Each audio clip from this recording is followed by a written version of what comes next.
My name is Lori Matzke and I just joined NHRI this year. NHRI is a great way for college students to sort of get out of their own bubble. It's easy to get caught up in the stress of college life, and I think it's important to still be reaching out to the younger generations and other students in the LPS system in Lincoln and helping them become leaders too, preparing them for the future.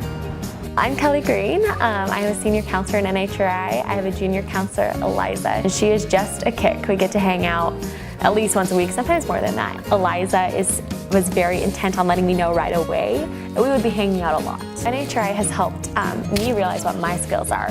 And so my job as a senior counselor is to use my strengths that haven't been identified in me through other counselors in NHRI to reinvest those in Eliza and to help identify her strengths. My job is just to kind of show her in different situations and with different people, like how would you best use this strength? What kind of opportunity to say Eliza's very competitive.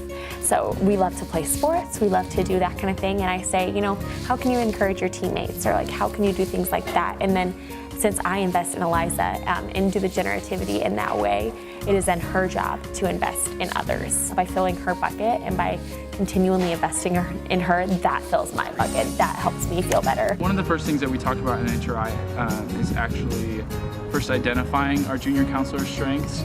And then once we identify those strengths, we are asked to create stimulus situations for them. And what that means is that we are creating opportunities for them to use those strengths in a real life environment and then see the impact that that their actions have on others. Trey, my junior counselor, there was a new girl that came to school and she was feeling extremely excluded and she was crying and wanted to go home, and so he was telling me about that and how that made him feel bad. And so we talked about ways that he could make her feel valued and included, and one of those ways was to remember her by name, and the other was to include her in his friend group. And so for his stimulus situations, I challenged him for the following week to call her by her name in the hallway, and then also to include her at lunch and at recess. And so the following week we get together and we talk about how that challenge went and how she reacted to that. We're beginning to discuss ways that he can use his strengths to positively influence others and make them feel valued.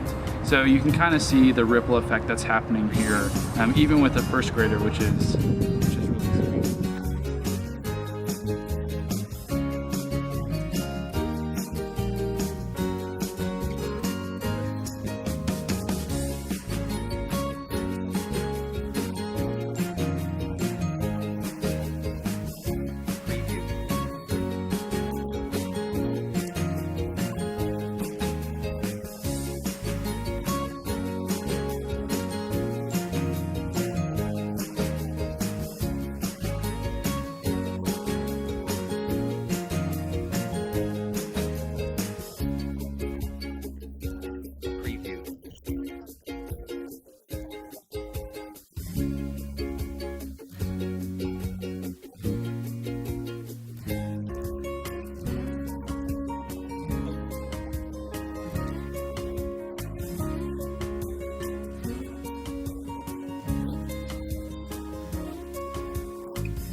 We call it the ripple effect, is when I reinvest in her, it ripples onto others, and so that she would invest in others. When I'm 95 and I'm hopefully still in contact with Eliza, who knows? But if I'm still in contact with my little sister, I think of it that way too.